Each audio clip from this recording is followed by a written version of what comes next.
죄인은 죽어서 어디로 가는가?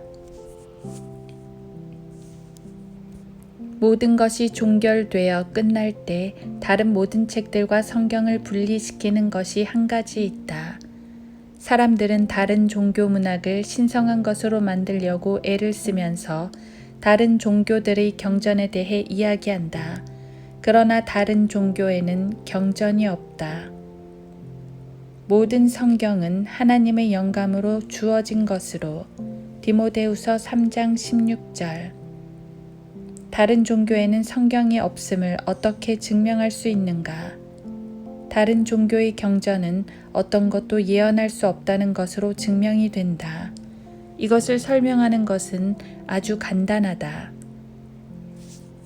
그것은 어떤 한 사람이 태어나기도 전에 그 사람에 관한 세부적인 사항들을 48가지나 제시하고 또 제시한 모든 것이 다 성취된 책이 여기 있다. 이것은 이 지상의 다른 종교들이 소위 신성한 문학이라고 일컫는 것에서는 찾아볼 수 없는 현상이다. 어떤 사람이 태어나기도 전에 그 사람의 생애에 관한 세부적인 사항들을 48가지나 예언했는데 그것들이 모두 그대로 성취된 종교 서적은 힌두교나 불교, 브라만, 도교, 이슬람교, 유교 그 어디에서도 찾아볼 수 없다. 그런 것은 다른 종교의 경전에서는 찾아볼 수 없다. 나는 수트라, 베다스, 사스타스, 프라나스, 아나렉트, 나는 그것들 모두를 다 읽어보았다. 코란, 이 책은 감히 예언을 하는 위험을 무릅쓰려고 하지도 않는다. 성경의 저자가 누구이든지 그는 저 미래에 있다. 그는 이미 자신이 본 것을 기록하고 있는 것이다. 소위 말하는 신성한 문학에는 예언을 제시하는 일이 없다. 사람들은 글쎄요, 그건 참으로 종교적 편협 같은데요 라고 말한다. 그렇지 않다. 이것은 여러분이 지금까지 들어본 것 중에서 가장 수학적이다. 컴퓨터 시대에 사는 사람들은 이것에 감사하지 않겠는가? 내 말은 여기 한 사람에 관해 아직 성취되지 않은 500가지 세부 사항들을 예언한 책이 있는데 그것들은 모두 성취될 것이라는 말이다. 왜 부처는 그런 것을 시도해보지 않았는가? 이유가 뭔가? 몰랐기 때문이다. 공자는 왜 시도하지 않았는가? 무지 때문이다. 왜 모하메트는 시도하지 않았는가? 어리석음 때문이다. 라오체나 조로아스터는 왜 시도해보지 않았는가? 우리보다 더 나은 분별력을 가지고 있지 않았기 때문이다. 성경의 저자가 누구이든지 그는 과거와 미래와 현재를 한 번에 다 알고 있는 존재이다. 다른 책들과 성경을 구별시키는 것은 앞으로 이루어질 미래에 대해서 성경은 500가지 이상의 의견들을 제시하는 위험을 무릅썼다는 것이다. 자, 예를 들어 사람이 죽으면 어디로 가는가? 라고 질문했을 때 성경에서 욥은 말하기를 그러나 사람은 죽으면 소멸되나니 참으로 사람이 숨을 거두면 그가 어디 있는가? 욥기 14장 10절 이라고 했다. 그러나 엘레노아 루즈벨트는 알지 못했다. FD 루즈벨트도 알지 못했다. 아인슈타인도 알지 못했다. 데카르트도 몰랐다. 레이브니츠도 몰랐다. 스피노자도 헤겔도 몰랐다. 만약 여기서 유엔 총회가 열리고 그들에게 일어서서 자신이 죽으면 어디로 가는지 말하고 그것을 기록으로 증명해보라고 요구한다면 운이 좋다면 500명 중 30명 정도에게서 정확한 답을 얻을 수 있을지 모르겠다. 그렇게 많지 않을지도 모른다. 다른 책들과 성경을 구별짓는 것은 성경은 사람이 죽은 후에 가는 곳을 정확히 알려준다는 점이다. 자, 이제 여러분이 카톨릭 교도라면 여러분 자신이 믿고 있는 것이 무엇인지 아는가? 여러분이 믿는 바는 유일하고 참되며 거룩하고 사도의 계승을 이은 교회로 그리스도께서 세우신 교회를 찾아서 성사를 드리고 은혜 안에서 죽는 것이다. 그렇지 않으면 연옥이나 지옥에 가게 된다. 그러나 죽을 때까지는 아무것도 알 수 없다. 자, 그건 너무 편협하군요. 라고 말하지 말라. 밖으로 나가서 카톨릭 교도들에게 그들의 혼에 대해 내가 하는 것처럼 말해주라. 자신이 무슨 말을 하는지도 모르면서 거기 앉아서 판단하지 말라. 나가서 그들에게 말하라. 카톨릭 교도인 친구가 있는가? 구원받았는지 물어보라. 구원받았다고 하면 자신이 구원받은 것을 어떻게 알 수 있는지 물어보라. 그렇게 해서 그들이 여러분에게 답변을 하면 그것을 보여달라고 말하라. 간단한 문제이다. 병원에서 일하던 한 부인이 영 안에서 살해된 사람들에 대해서 계속해서 말하는 한 은사주의자를 약 3개월 동안 상대한 적이 있다.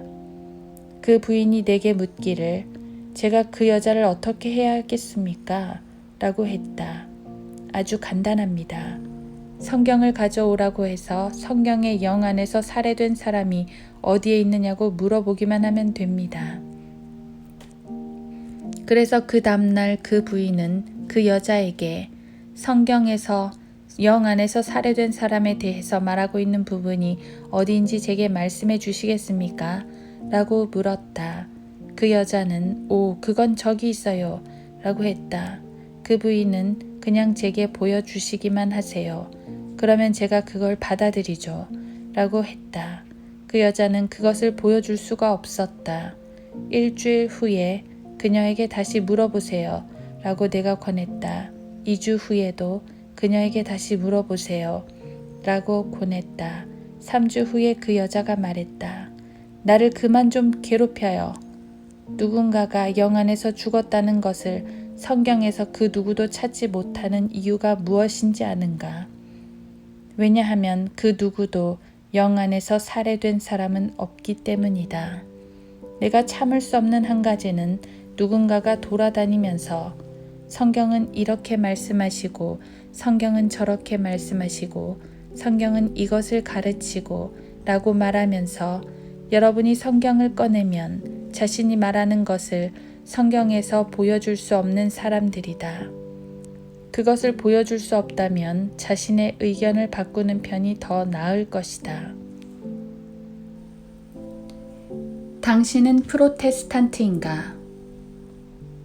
단지 프로테스탄트에 지나지 않는다면 그 사람이 믿고 있는 바는 황금률과 산상수훈과 십계명을 계속해서 지켜야 한다는 것이다. 자신이 죽어서 가는 곳을 알지 못한다면 그런 사람은 그냥 프로테스탄트일 뿐이다. 성경을 믿는 사람만이 자신이 죽어서 어디로 가는지를 안다. 요한은 자신이 죽어서 어디로 가는지 알고 있었다. 그는 말하기를 내가 하나님의 아들의 이름을 믿는 너희에게 이런 것들을 씀은 너희에게 영생이 있음을 알게 하려 함이며 또한 너희가 하나님의 아들의 이름을 믿도록 하려 함이라. 요한일서 5장 13절 이라고 했다. 그는 자신이 가는 곳을 알고 있었다. 시몬 베드로도 자신이 가는 곳을 알고 있었다. 이는 우리 주 예수 그리스도께서 내게 보여주신 것 같이 나도 나의 장막을 벗어날 때가 임박했음을 알미라. 베드로후서 1장 14절 너희를 위하여 하늘에 썩지 않고 더럽지 않고 쇠잔하지 않는 유업을 간직해 두셨으니 구원을 얻기 위하여 믿음으로 말미암아 하나님의 능력으로 보호받고 있느니라. 베드로전서 1장 4에서 5절 바울도 자신이 가는 곳을 알고 있었다. 그는 말하기를 이는 내가 믿은 분을 알고 내가 위탁한 것을 그날을 대비하여 그분께서 능히 지키실 줄을 확신함이라. 디모데후서 1장 12절 라고 했다. 자, 바울도 자신이 가는 곳을 알고 있었고 시몬 베드로도 자신이 가는 곳을 알고 있었고 요한도 자신이 가는 곳을 알고 있었는데 여러분들은 왜 자신이 가는 곳을 알지 못하는가? 이상하지 않은가? 여러분 중에는 40, 50, 60세인 사람도 있을 텐데 자신이 죽어서 어디로 가는지도 모른단 말인가? 그런 사람들은 도대체 어떤 신을 모시고 있는 건가? 그런 신은 내던져버리라. 그런 신은 엿이나 바꿔 먹으라. 40, 50, 60세가 될 때까지 섬겨온 신이 사람이 죽어서 어디로 가는지도 가르쳐 주지 않았다고 내게 말할 참인가? 그런 사람은 예수 그리스도를 받아들이라. 예수께서 말씀하시기를 그 길도 너희가 아느니라고 하셨다. 누군가가 물었다. 우리가 어떻게 그 길을 알 수 있나이까? 그리고 예수께서 그 사람에게 말씀하셨다. 나는 길이요 진리요 생명이라. 나로 말미암지 않고는 아버지께로 올 사람이 아무도 없느니라. 요한복음 14장 4에서 6절. 자, 자신이 죽어서 어디로 가는지 알고 싶다면 먼저 알아야 할 것은 자신이 어떤 존재인가 하는 것이다. 그런 건 어리석은 짓이야 라고 말하는 사람도 있다. 그렇지 않다. 겉보기처럼 그렇게 어리석은 일이 아니다. 보통 사람들은 사람이 어떤 존재인지조차도 알지 못한다. 상원과 하원에서 인간은 무엇인가? 라는 질문을 한다고 가정해보자. 거기 있는 사람들의 수만큼의 답변을 얻을 수 있을 것이다. 이 방이 정신과 의사들과 국제과학 향상협회 회원들로 가득 차 있다고 가정해보자. 그들은 지금 우리가 이야기하고 있는 것을 알지 못할 것이다.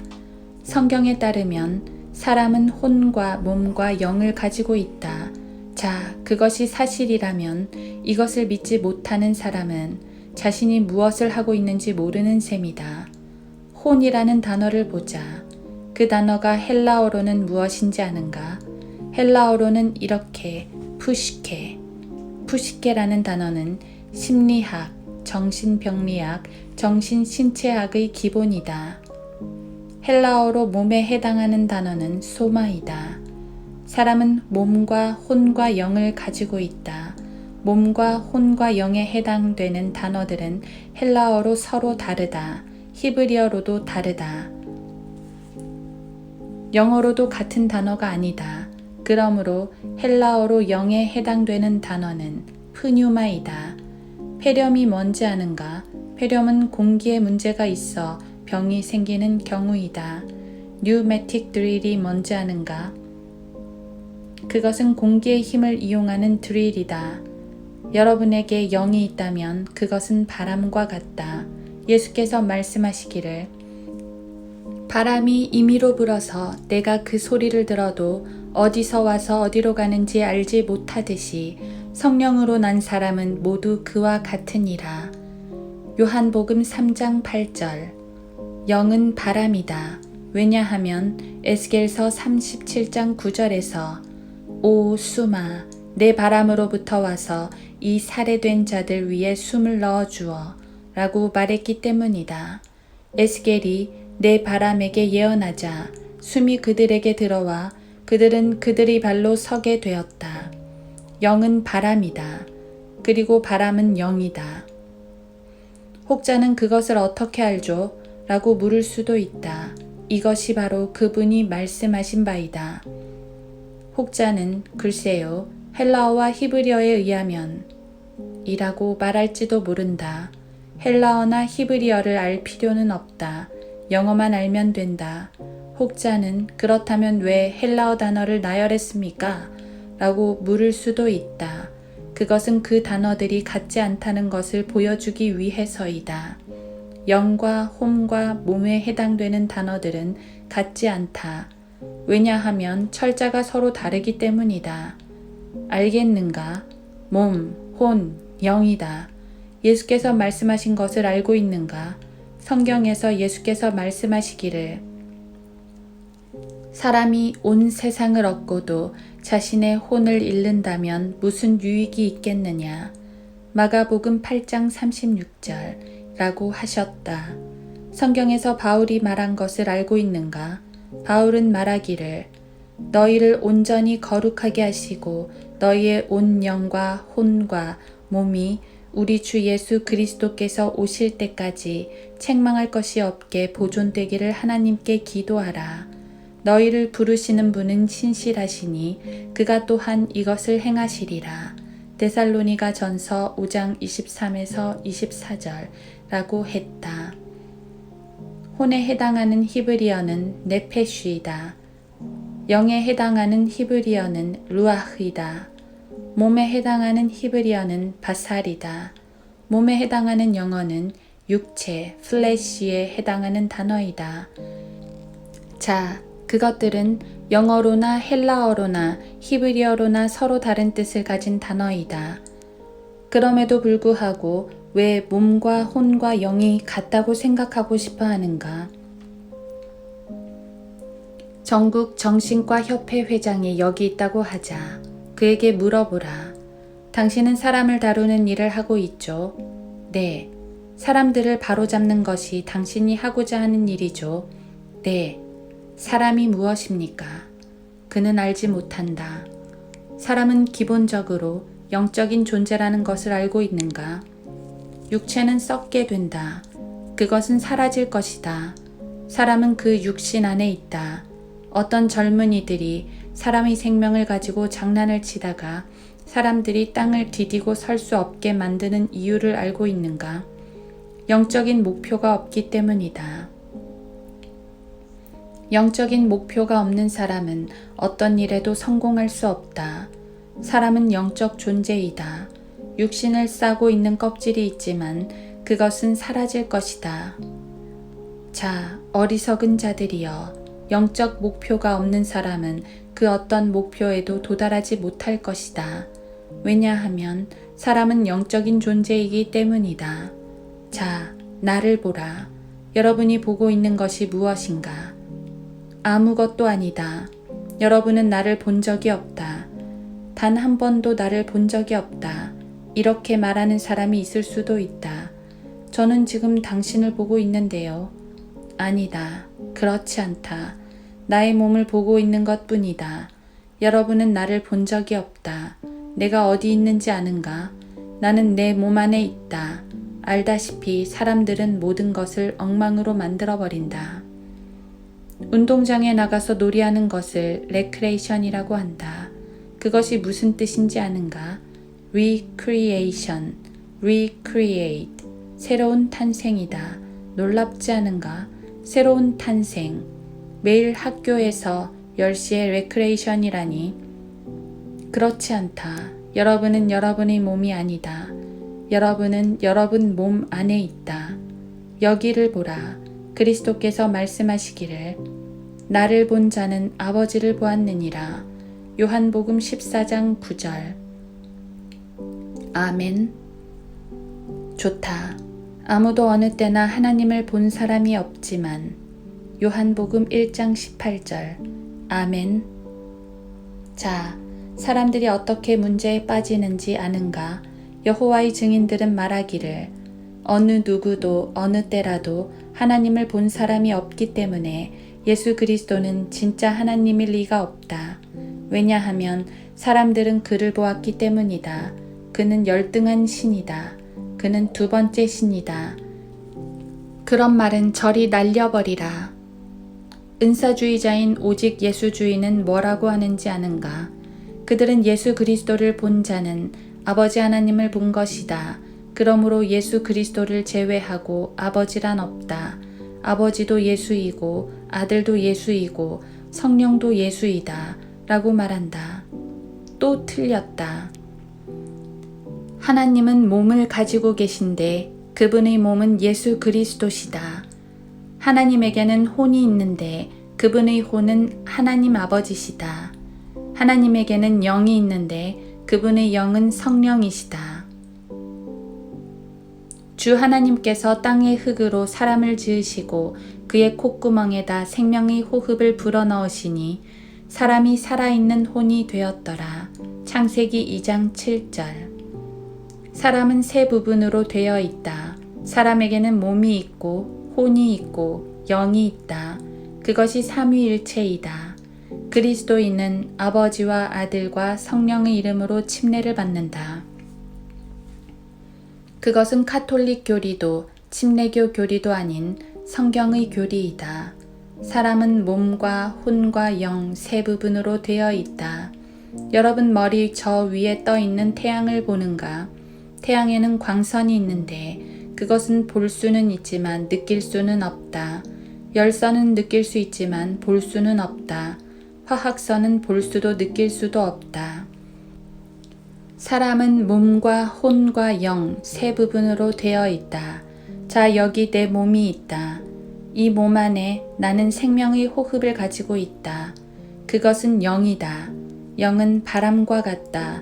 내 몸은 몸 전체에 침투해 있는 공기 같은 뭔가로 가득 차 있다. 사람의 일을 그 사람 안에 있는 사람의 영이 아니면 누가 알리요? 이와 같이 하나님의 일도 하나님의 영이 아니면 아무도 모르느니라. 고린도전서 2장 11절. 성경은 말씀하시기를 세상에는 네 가지의 영이 있는데 하나님의 영, 마귀의 영, 사람의 영, 그리고 동물의 영이 그것이다. 사람의 영은 위로 올라가고 짐승의 영은 땅 아래로 내려가는 것을 누가 알리요? 전도서 3장 21절. 개와 대화할 수 없는 이유를 아는가? 개는 사람과 다른 영을 가지고 있기 때문이다. 개와 이렇게 이야기를 해본 적이 있는가? 3회의 마지막 플레이에 대해서 어떻게 생각하니? 참 잘했다고 생각하지 않니? 그 개는 그냥 앉아서 멍 이라고만 할 것이다. 동물과는 대화를 나눌 수 없다. 그렇지만 어떤 원숭이들은 버튼도 누르고 커피에 크림도 타고 라고 말할지도 모른다. 나는 훈련된 동물에 관해 이야기를 하는 것이 아니다. 내 말은 개에게 소득세 고지서를 보여주면서 계산해 보라고 할 때 그 말을 알아듣느냐는 것이다. 앵무새와 제비와 소쩍새와 메추라기를 세 장에 넣고 사중창을 가르쳐 보라. 사람과 같이 부르지 못할 것이다. 그 이유를 아는가? 그것들 안에 있는 영은 동물의 영이고 여러분 안에 있는 것은 사람의 영이기 때문이다. 자, 하나님께서는 여러분에게 말씀하기 원하신다. 그러나 여러분은 하나님을 이해할 수가 없다. 그러나 자연인은 하나님의 영의 일들을 받아들이지 아니하나니 또 알 수도 없나니 이는 그 일들이 영적으로만 분별되기 때문이라. 고린도전서 2장 14절. 자연인은 이해할 수 없다. 왜냐하면 수준이 다르기 때문이다. 동물과 여러분을 구별시켜주는 가장 중요한 것이 무엇인지 아는가? 사람이 동물과 이야기할 수는 없지만 동물과 동물, 사람과 사람은 대화할 수 있다는 사실이다. 하나님께서 사람과 대화를 하고자 원하실 때 무엇을 사용하시는지 아는가? 그분은 말을 사용하신다. 여러분에게는 성경이 있는가? 그 책에는 말씀들이 있는가? 그것이 바로 의사소통의 매개체이다. 자, 태초에 말씀이 계셨고 요한복음 1장 1절. 바로 그것이다. 이것이 바로 다윈이 틀린 이유이다. 왜냐하면 말은 동물들에게 전혀 유익을 주지 못하기 때문이다. 의사소통이 안 된다. 내 말은 동물은 하나님에게 복종하지만 그것은 본능에 의한 것이라는 말이다.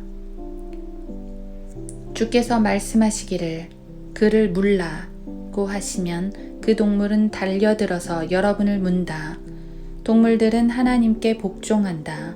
주께서 제비에게 말씀하시기를 남쪽으로 날아가라. 곧 추워질 것이다. 하시면 제비는 출발해서 남쪽으로 1500마일을 날아간다. 주께서 알래스카 새들에게 말씀하시기를 다시 하와이로 날아서 둥지를 틀어라. 하시면 어미 새들이 먼저 내려가고 어린 새들은 다음 해에 하와이 어미 둥지를 찾아 날아간다. 생각해보라. 그것은 하나님께서 그 동물들에게 주신 지혜이다. 그러나 하나님께서 동물들에게 너는 요나에 대해서 어떻게 생각하니? 맛이 아주 좋았니? 그를 토해냈을 때의 기분은 어땠니? 그것에 대해서 책을 써보지 않겠니? 라고 말씀하시지 않는다. 하나님께서는 사람을 말씀으로서 다루신다. 접촉점은 바로 이 성경 안에 있다. 이 책에는 한 영이 있다. 육신으로 난 것은 육이요 또 성령으로 난 것은 영이니라. 내가 너에게 너희는 거듭나야만 한다고 말한 것을 이상히 여기지 말라. 요한복음 3장 6에서 7절. 내 몸 안에는 영이 있다. 그것이 어떻게 생겼는지 아는가? 축구공을 예로 들어보자.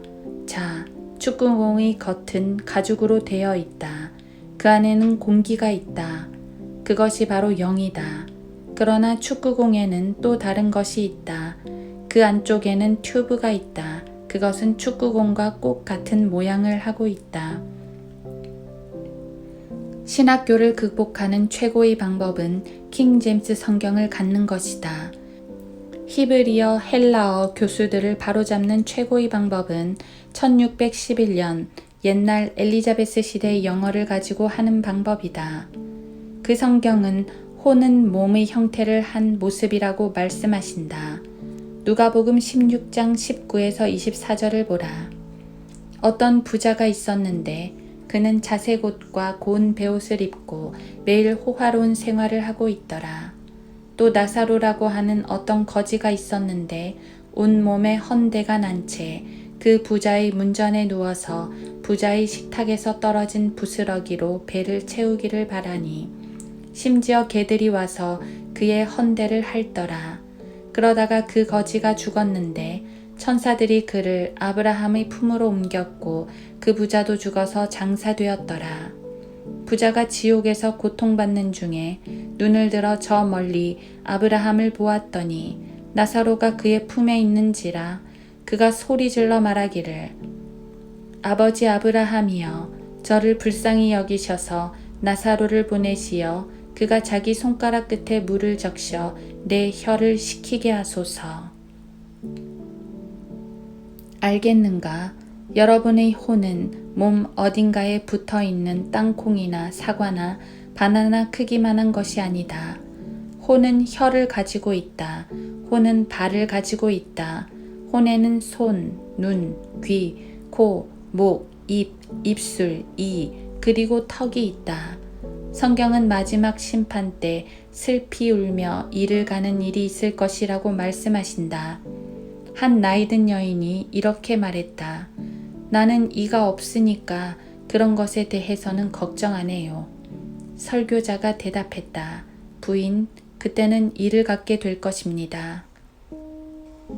여러분은 몸 안에 이 몸과 꼭 같은 혼을 가지고 있다. 그것을 어떻게 아는가?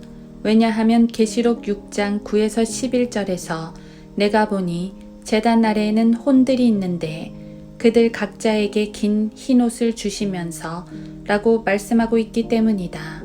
혼은 흰옷을 입을 수 있다. 바로 지금 한 혼이 저 문으로 들어온다면 그 문은 하얀 린넨으로 덮이게 될 것이다. 그것을 걷으면 그 아래는 아무것도 없을 것이다. 다정한 유령 캐스퍼. 그래서 그런 유령 그림을 보면 그들은 항상 하얀색 천을 걸치고 있는 것이다. 세마포가 그들에게 주어졌기 때문이다. 약 10년 전쯤 라이프지에서 몸은 전기 오로라로 그 주위는 빛으로 덮인 사진을 본 적이 있다. 거대한 새로운 발견이다. 오, 저런, 마침내 킹 제임스 성경을 따라잡았군 라고 나는 혼잣말을 했다.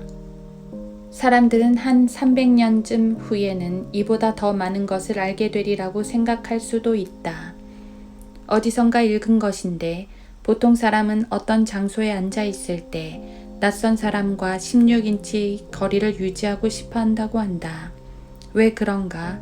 일종의 오로라가 있기 때문이다. 바로 거기에 어떤 형체가 있다. 어떤 사람이 손을 잃었는데 한 2년쯤 후에 그의 아내에게 이렇게 말했다. 손가락이 가렵군. 아내가 대답했다. 여보, 당신 그쪽 손에는 손가락이 없어요. 그래도 가려운걸 이라고 말하고 그는 의사에게 갔다. 의사는 말하기를 그건 신경의 끝이 가려운 겁니다. 라고 했다. 의사들에게도 문제가 있다. 신경 끝부분이 문제가 아니었다.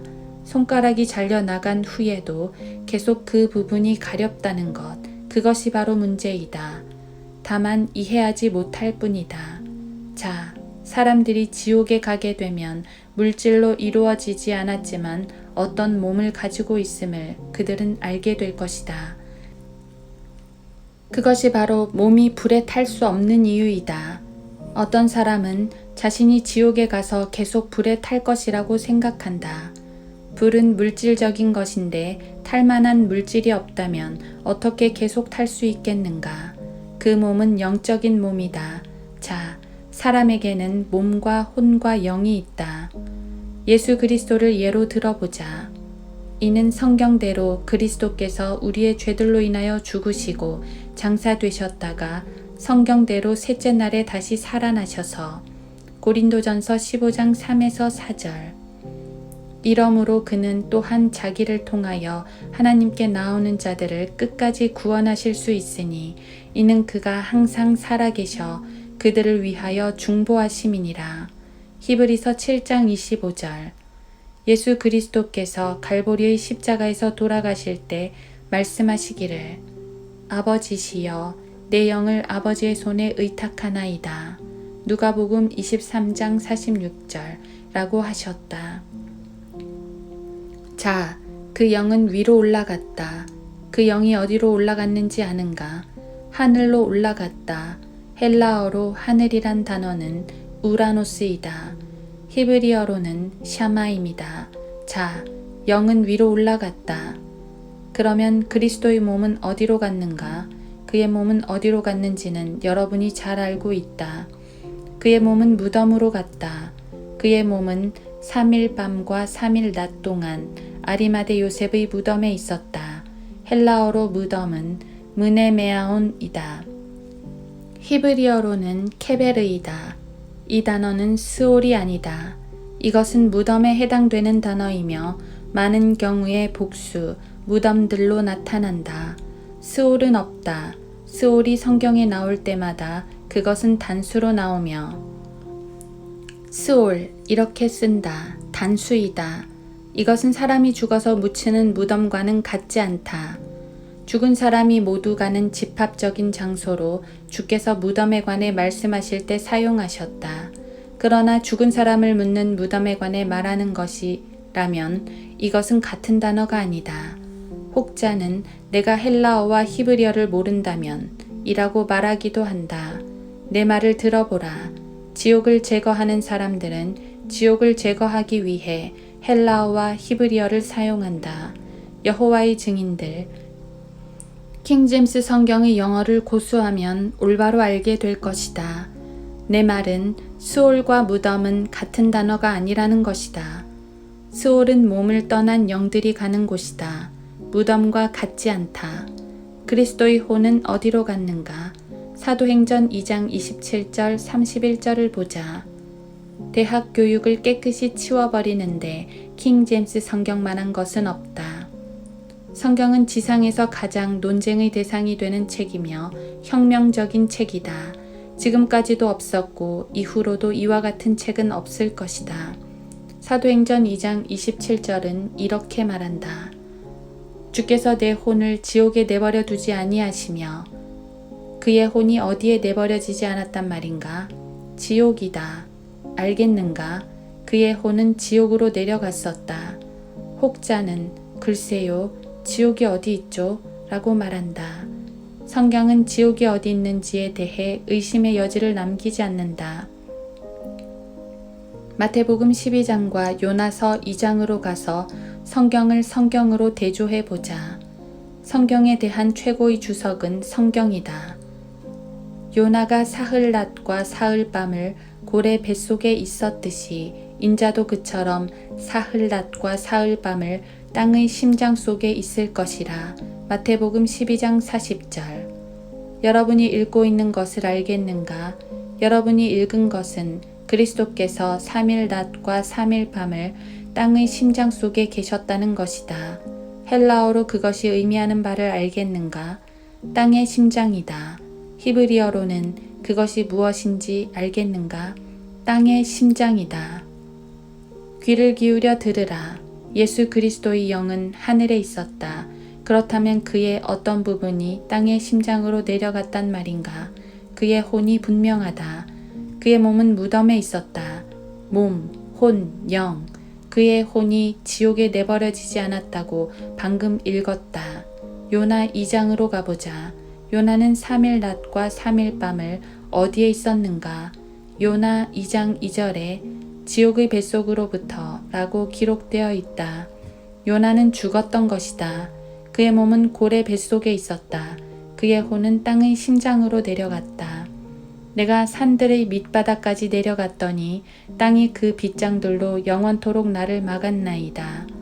예수 그리스도께서 갈보리 십자가에서 돌아가셨을 때 그의 혼은 바로 아래 지옥으로 내려갔다.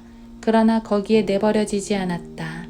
자, 이것이 바로 내셔널 지오그래픽의 편집자들이 전혀 알지 못하는 과학적인 향상된 계시이다.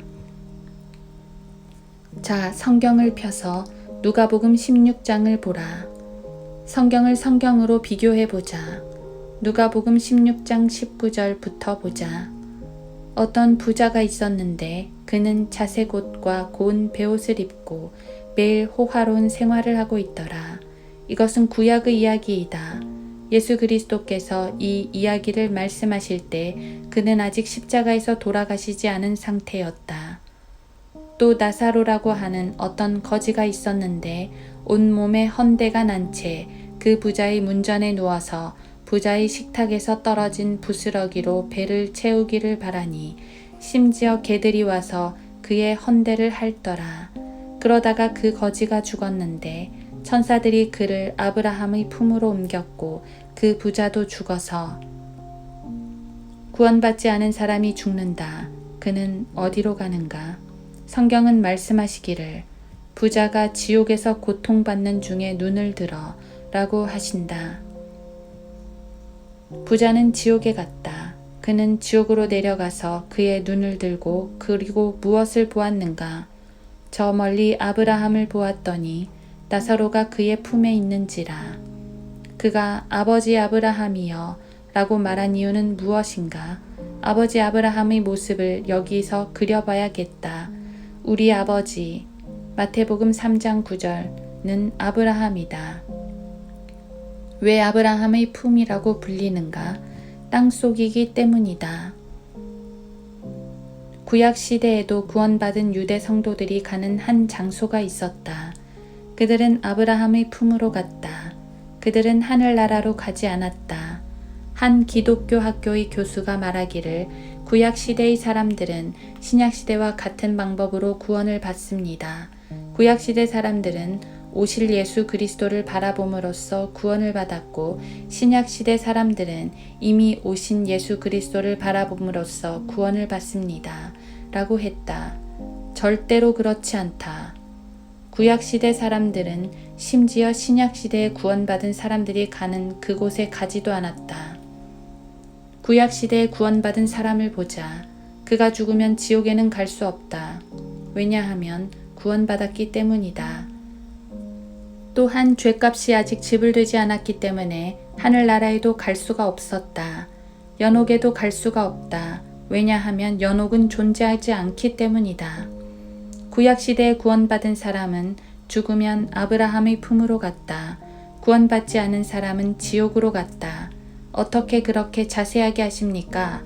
라고 묻는다면 그가 눈을 들어 저 멀리 아브라함을 보았더니 누가복음 16장 23절 라고 말하고 있기 때문이다. 자, 그 거리는 어느 정도인가? 분명하게 말씀드릴 수는 없지만 20피트, 40피트, 100피트, 50야드 여하튼 건널 수 없는 거리이다. 저 멀리라고 했기 때문이다. 상당한 거리였음에 틀림없다. 건널 수는 없다. 이 모든 것 외에도 우리와 너희 사이에는 커다란 구렁이 놓여 있어서 라고 말했다. 그 거리는 건널 수 없는 정도이다. 그러나 볼 수는 있다. 그가 나사로를 보았는지 내가 어떻게 아는지 아는가? 왜냐하면 성경이 말씀하시기를 그가 나사로를 보았다고 하셨기 때문이다. 그는 보았다. 자, 구원받지 않은 사람들은 지옥에, 구원받은 사람들은 아브라함의 품에 있었다. 그리스도께서 십자가에서 돌아가셨고 죽은 후에 지옥으로 가셨다. 에베소서 4장을 보라. 신학교 교육을 말끔하게 처리해 주는 데는 성경만한 것이 없다. 어떤 사람들에게는 이 이야기가 왜 그렇게도 생소하게 들리는지 아는가? 성경을 공부하는 데 시간을 할애하지 않기 때문이다. 텔레비전 앞에서 보내는 시간의 5분의 1만 성경을 공부한 데 쓴다면 이런 이야기가 그렇게 생소하게 들리지는 않을 것이다. 그러므로 말씀하시기를 그가 위로 올라가실 때에 사로잡힌 자를 사로잡아 갔고 사람들에게는 은사들을 주셨다고 하셨느니라. 따라서 그가 올라가셨다는 것은 그가 땅의 낮은 부분으로 먼저 내려가셨다는 것이 아니고 무엇이냐? 모든 것을 충만케 하시려 함이니라. 에베소서 4장 8에서 10절.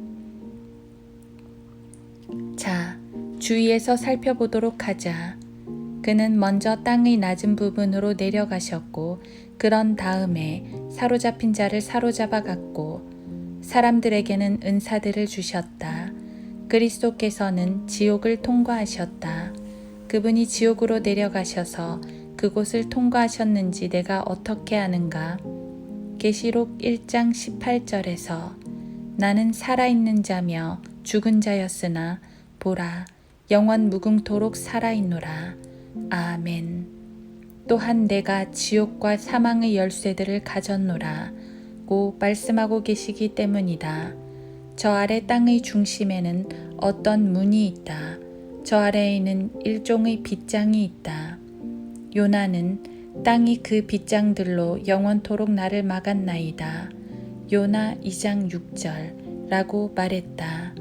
마태복음 16장 18절은 지옥의 문들이 그것을 이기지 못하리라 고 말씀하신다. 그리스도께서는 지옥을 통과하셔서 아브라함의 품을 거쳐서 나오셔서 그와 함께 누군가를 하늘로 데리고 가셨다. 베드로전서 4장 6절은 이런 연유로 죽은 자들에게도 복음이 전파되었으니 라고 말씀하신다. 베드로전서 3장 18에서 19절을 보면 그리스도께서는 성령으로 땅의 낮은 부분에 내려가셨고 감옥에 있는 영들에게도 가서 전파하셨으니 라고 말씀하신다. 어떤 곳에서는 그가 복음을 전파하셨다고 말씀하시고 또 다른 곳에서는 복음을 전파한 것이 아니라 단지 설교만 하셨다고 되어 있다. 예를 들어 보자. 교도소의 간수장이 있다. 교도소 한쪽에는 형의 집행을 기다리는 한 무리의 죄수들이 줄을 서서 기다리고 있다. 이 사람들에게 그가 문을 열며 말한다. 너희에게 판결은 내려졌고 집행 날짜도 정해졌다. 너희는 그날의 정기의자에 앉게 될 것이다. 그리고는 꽝 문을 닫는다. 그런 후 발걸음을 옮겨서 다른 쪽 문을 열며 말씀한다. 너희는 용서를 기다리고 있느냐? 네, 너희는 용서되었다. 자, 나가라. 그리고 그들은 나간다. 그것이 차이점이다. 그리스도께서는 스올의 한 부분으로 내려가셨고 하데스나 지옥으로 가셔서 문을 열고 말씀하셨다. 너희는 구약 시대에 전파된 하나님의 말씀을 믿지 않았던 자들로 노아의 때의 영들이며 타락한 영들이며 타락한 천사들로 어둠의 사슬에 매여 있는 자들이지. 나는 약속된 메시아며 에녹이 주께서 수만 성도들과 함께 오시나니 유다서 14절라고 증거한 사람이다. 꽝 문을 닫는다. 그리고 나서 이쪽으로 오셔서 다른 쪽 문을 여시며 말씀하신다. 여기 있는 사람들은 어린 양의 피가 나타나기를 기다리는 사람들인가? 그렇습니다. 내가 그 어린 양이다. 그들은 밖으로 나간다. 바로 이것이다. 바로 그것이다. 이분이 바로 예수 그리스도시다. 자, 그가 사로잡힌 자들을 사로잡아 갔고 예수 그리스도께서는 그들을 데리고 하늘로 올라가셨다. 왜 그들을 데리고 올라가셨는가? 왜냐하면 그들의 구원이 완성되었기 때문이다. 그리스도께서 갈보리의 십자가에서 돌아가실 때 다 이루었다. 요한복음 19장 30절라고 말씀하셨다. 자, 다 이루었다.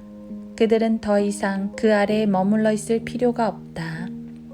다 이루어졌다. 사람들이 이것을 이해할 수만 있다면 얼마나 좋을까. 사람들은 하늘나라에 가기 위해서 너무도 열심히 일한다. 어떤 카톨릭 신자들은 성사를 받고 고해 성사를 하고 온갖 일을 다 한다. 그리고 구원을 얻기 위해 자신을 거의 미칠 정도로 몰아붙인다. 그러나 그런 사람들은 예수 그리스도께서 이루어 놓으신 일을 망가뜨리고 있을 뿐이다. 그리스도께서는 다 이루었다 라고 말씀하셨다. 거기에 무엇을 덧붙이려 하는가? 예를 들어서 어떤 친구가 피아노를 만들어서 그것을 여러분에게 주었다. 그런데 일주일 후에 피아노가 있는 곳으로 가서 벤치를 집어들고 줄을 튕기다가 몇 번 발로 걷어차고 도끼를 가져다가 세게 친 후 거기에 기름을 붓고 불을 지르고 칼로 긁는다면 이 바보야 뭐 하는 거야? 라고 사람들이 물을 것이다.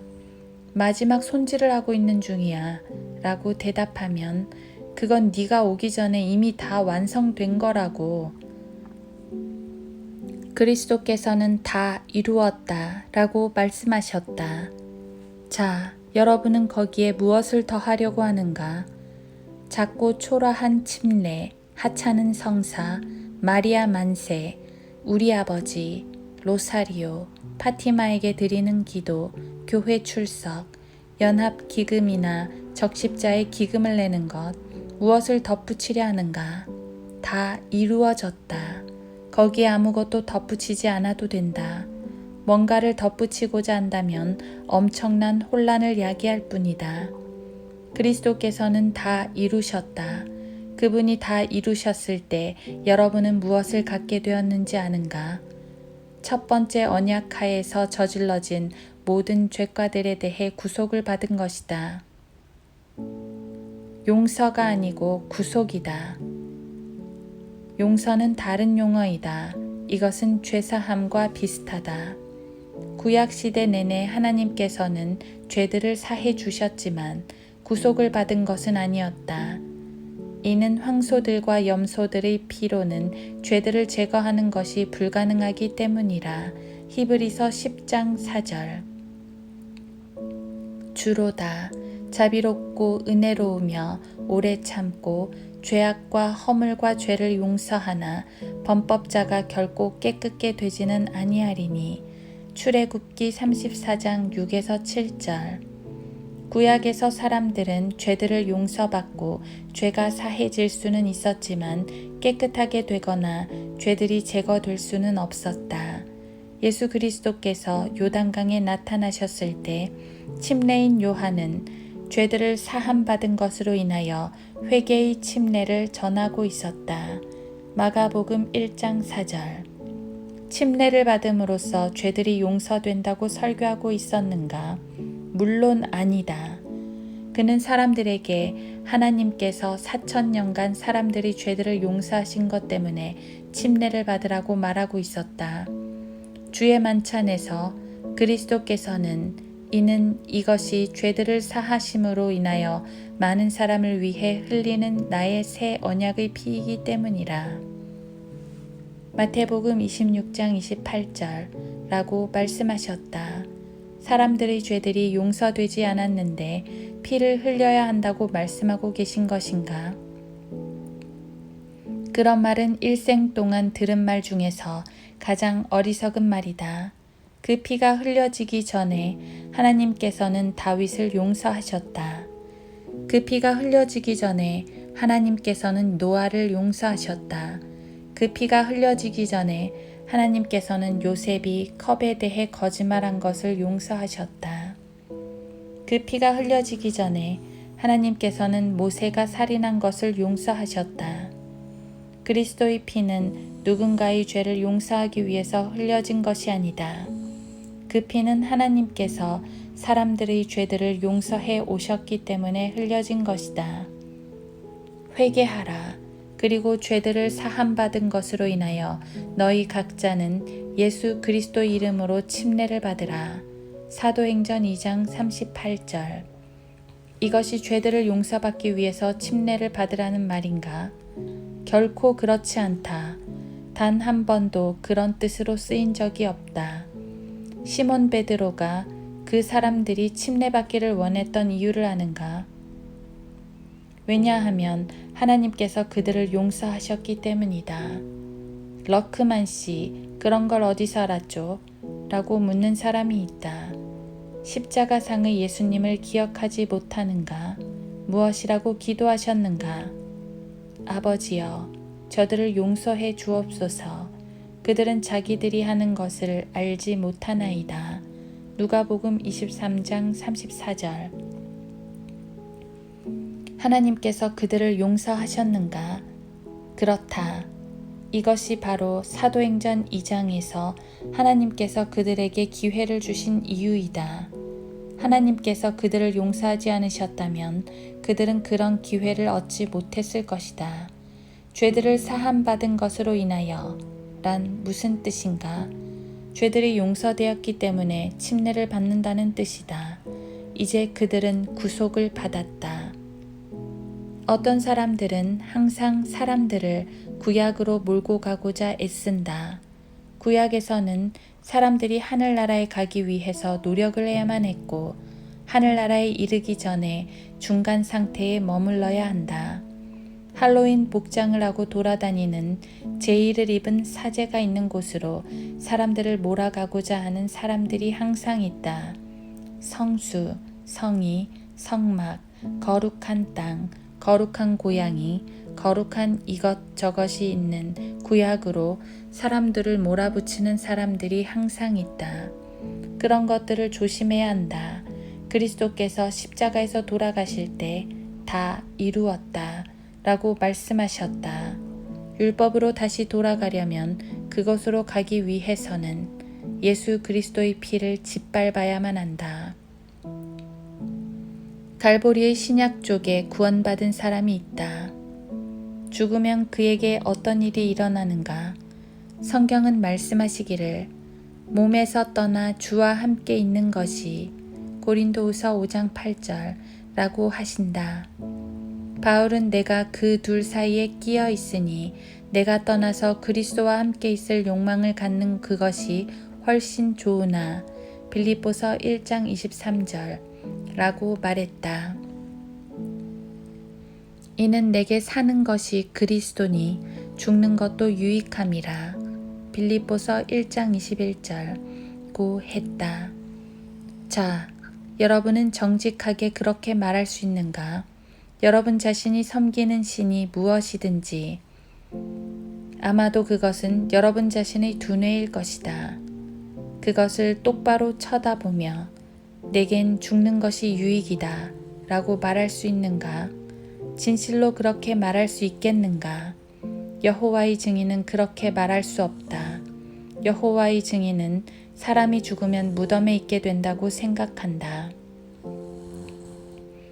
지옥이 무덤이라고 생각한다. 내가 어떤 집에 가서 램프 스탠드가 양탄자구만 이렇게 말한다면 어떻겠는가? 뭐라고요? 당신에게가 전구라고요? 뭐라고요? 전화기가 전등갓이군요. 저런 당신 미쳤군요. 그 사람들은 좋은 사람들일지도 모른다. 그러나 그들은 전구촉이 나간 사람들이다. 한 가지 질문을 하겠다. 지옥이 무덤이라면 레스터 롤로프는 어디 있는가? 그는 지옥에 있다. 지옥이 무덤이라면 드와이트 엘 무디와 사도 바울과 베드로와 야고보와 요한은 어디에 있는가? 그런 사람들에 따르면 그들은 지옥에 있다. 누구를 속이려고 하는가? 그들은 몸에서 떠나 주와 함께 있다. 내가 지금 죽는다면 여기에 2명의 신사가 나타나서 준비됐어요? 라고 묻고 내가 34년간이나 준비하고 있었습니다. 라고 말하면 그들은 갑시다. 라고 할 것이다. 그리고 우리는 떠날 것이다. 천사들은 모두 구원의 상속자가 될 자들을 위하여 섬기도록 보내심을 받은 섬기는 영들이 아니냐. 히브리서 1장 14절. 나는 빛보다 더 빠른 속도로 위로 올라가도록 변모될 것이고 이 세상은 내 뒤로 사라지게 될 것이다. 로켓을 타고 우주를 여행하는 것 같은 느낌을 갖게 될 것이고 그때쯤이면 나는 빛을 볼 수 있을 것이고 빛은 밝고도 밝고 더 밝게 빛날 것이다.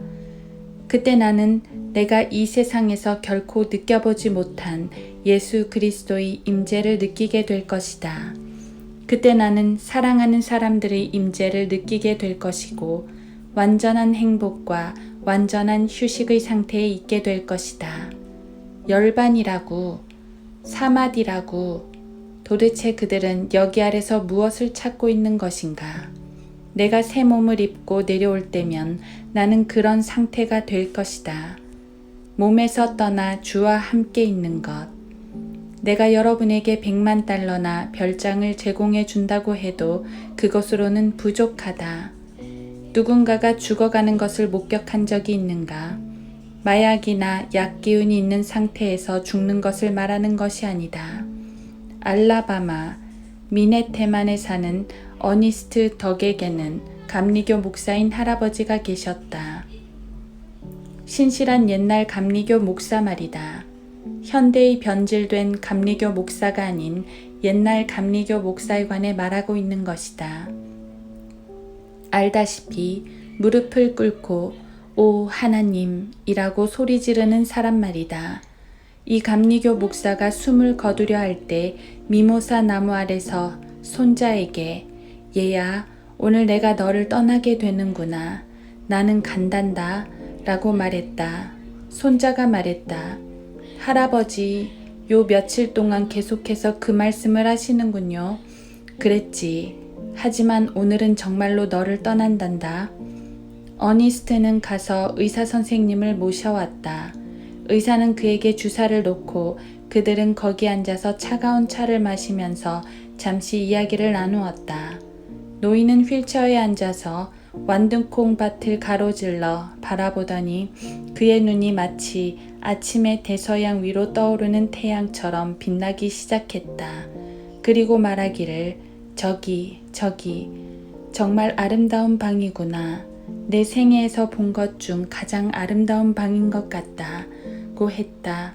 그런 다음 의사와 손자에게 고개를 돌리고 말했다. 내가 왜 이런 말을 하는 거지? 잘 모르겠어요, 할아버지. 손자가 대답했다. 그리고 노인은 두 사람의 얼굴을 바로 쳐다보면서 안녕, 안녕 이라고 말하고 숨을 거두었다. 자, 내가 한마디 하겠다. 어느 누구도 이런 평화로운 죽음을 방해할 수는 없다.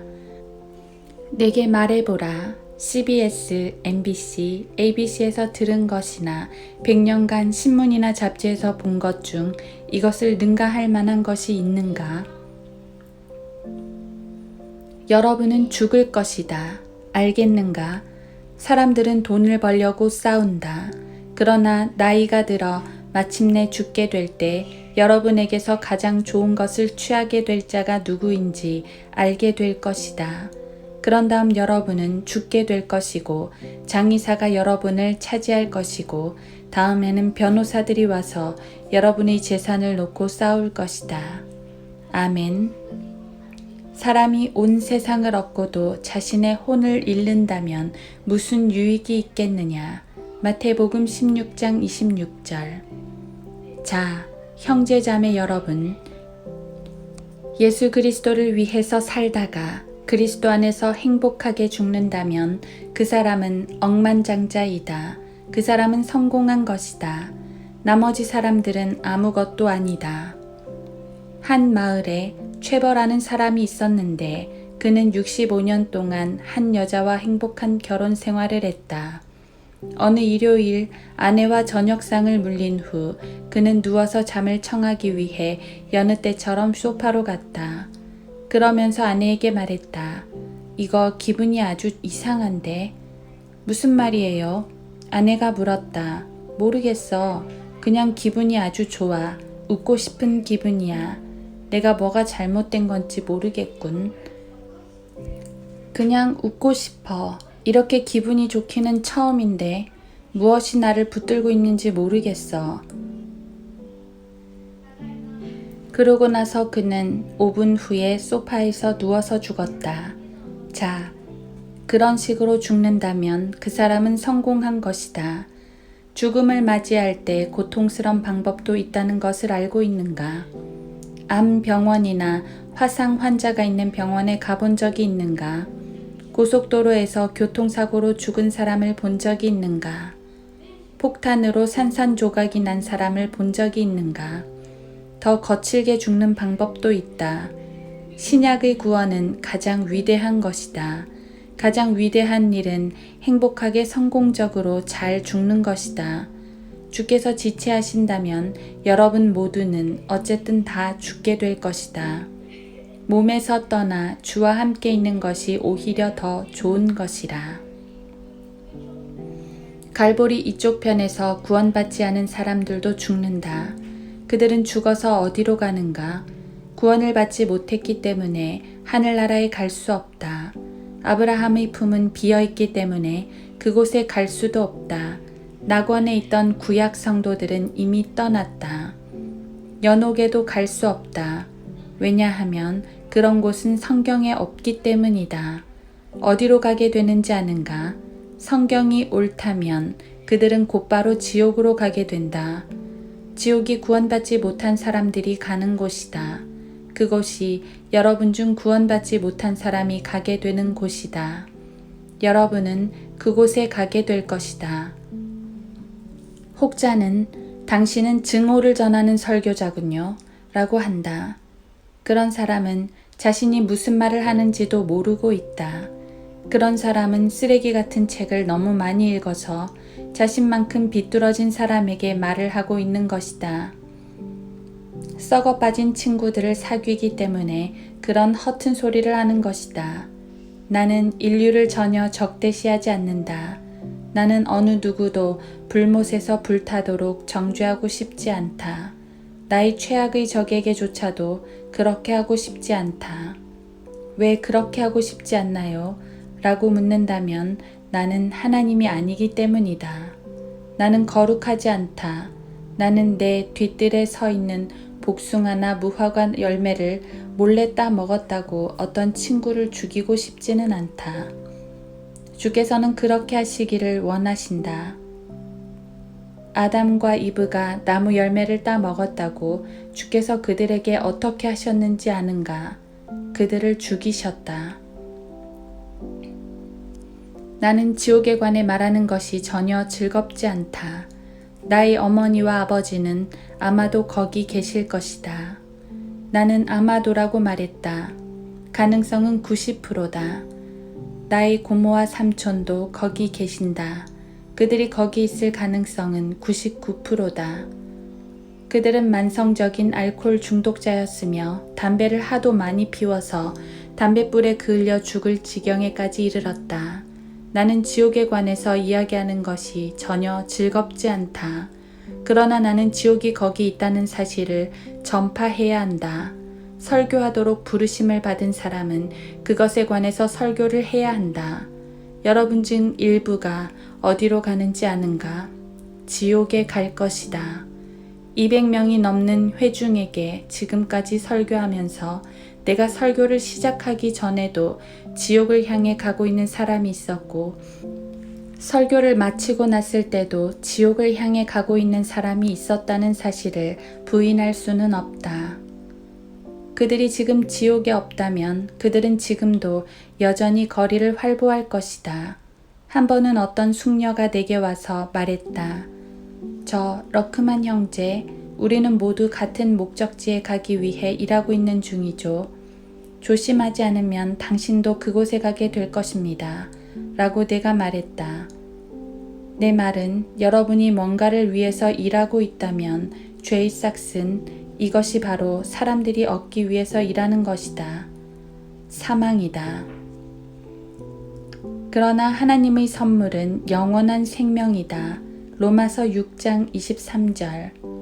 어딘가에 이르기 위해서 일하고 있다면 그것은 죽음을 향해 일하고 있는 것이다. 이것이 바로 사람들이 추구하며 일하는 목적이다. 나는 지옥에 대해서 설교하는 것을 좋아하지 않는다.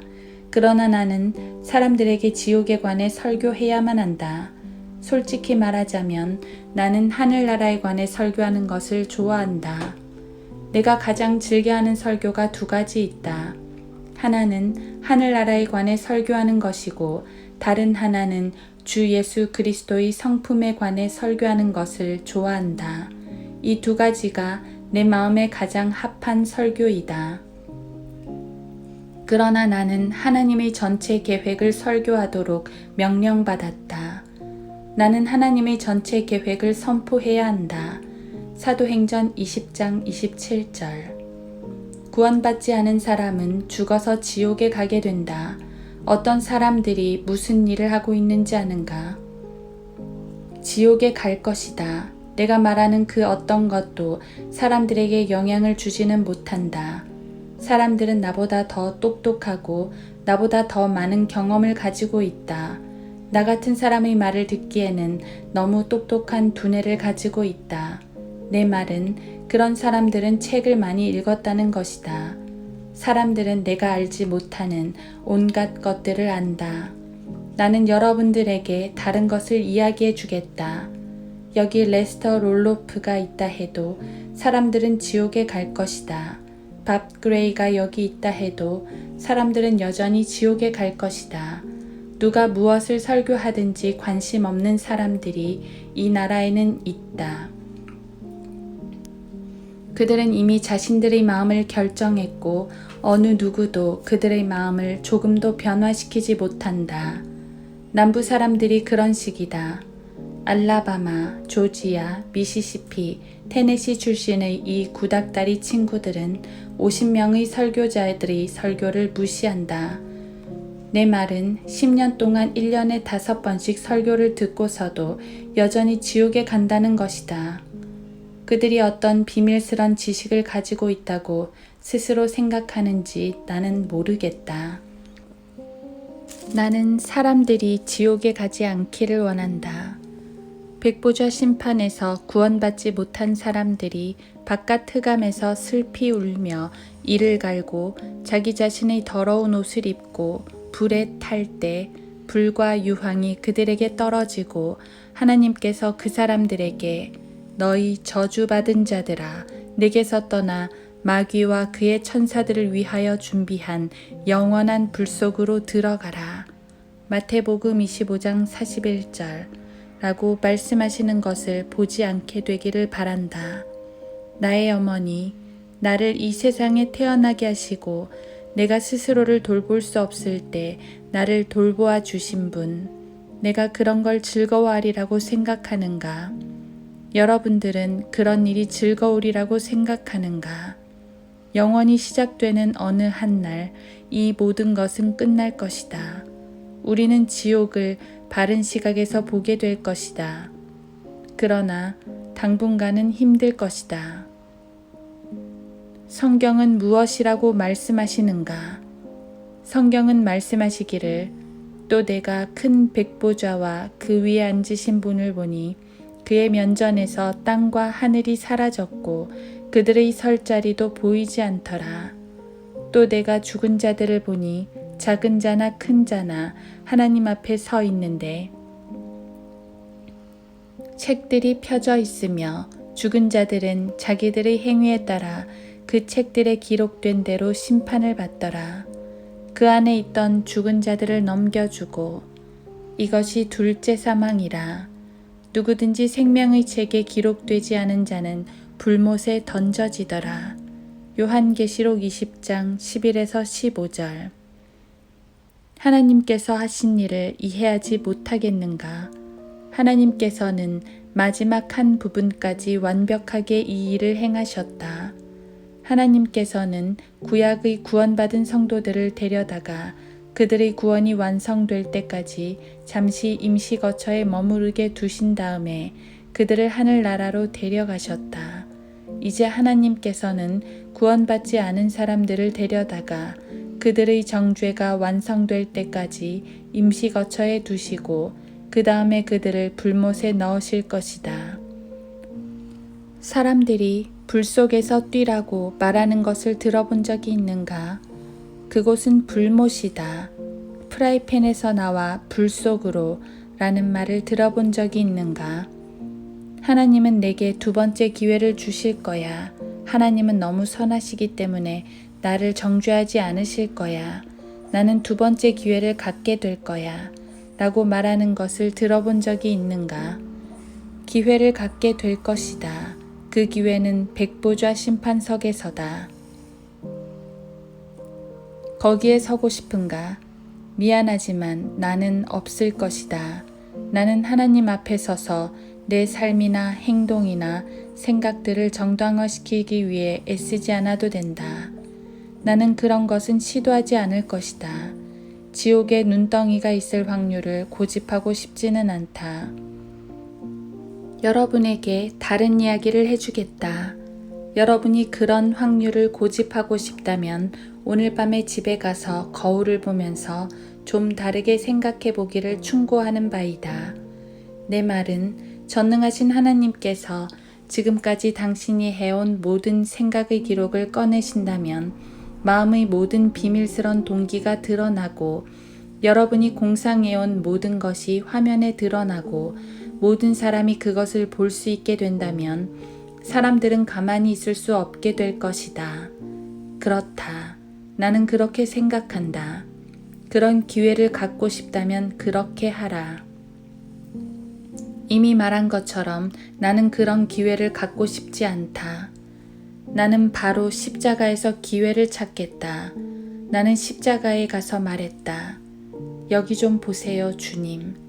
나는 그 심판을 통과할 수 없습니다. 주께서 말씀하셨다. 좋다. 바로 여기서 내가 너를 위하여 뭔가를 이루어 놓았다. 사람들은 하나님의 사랑에 대해서 말한다.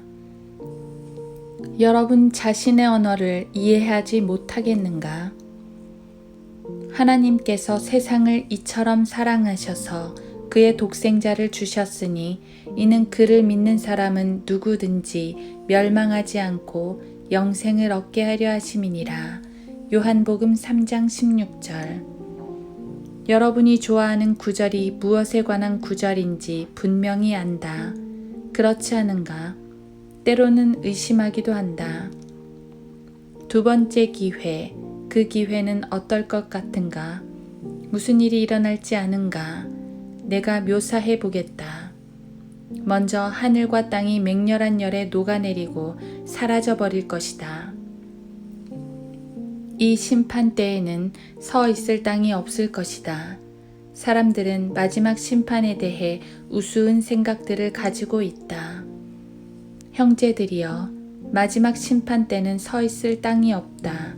우주 공간에 서 있게 된다. 그것을 상상할 수 있겠는가?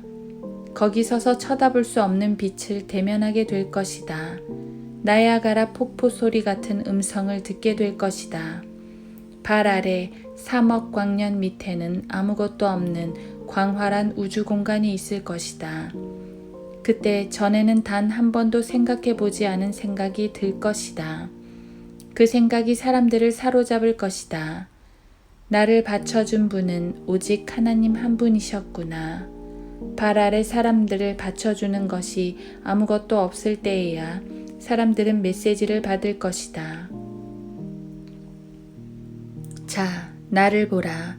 나는 이미 그 교훈을 받았다. 나는 무엇이 나를 지지하고 있는지 안다. 하나님께서 나를 받쳐들고 계시기 때문에 내가 지금 여기 있다는 것을 나는 알고 있다. 저 마루가 나를 받쳐들고 있는 것이 아니다. 나를 속이려 하지 말라. 나는 누가 나를 받쳐들고 계신지 안다. 전능하신 하나님께서 나를 받쳐들고 계신다.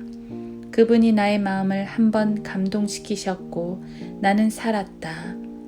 다음번에 그분이 나의 심장을 만지시면 그때 나는 죽어서 죽은 오리처럼 될 것이다. 어떤 사람들은 아직도 이것을 이해하지 못한다. 그러나 백보좌 심판 때에는 저 밖에 서서 아래를 내려다보며 말할 것이다. 바로 하나님이야.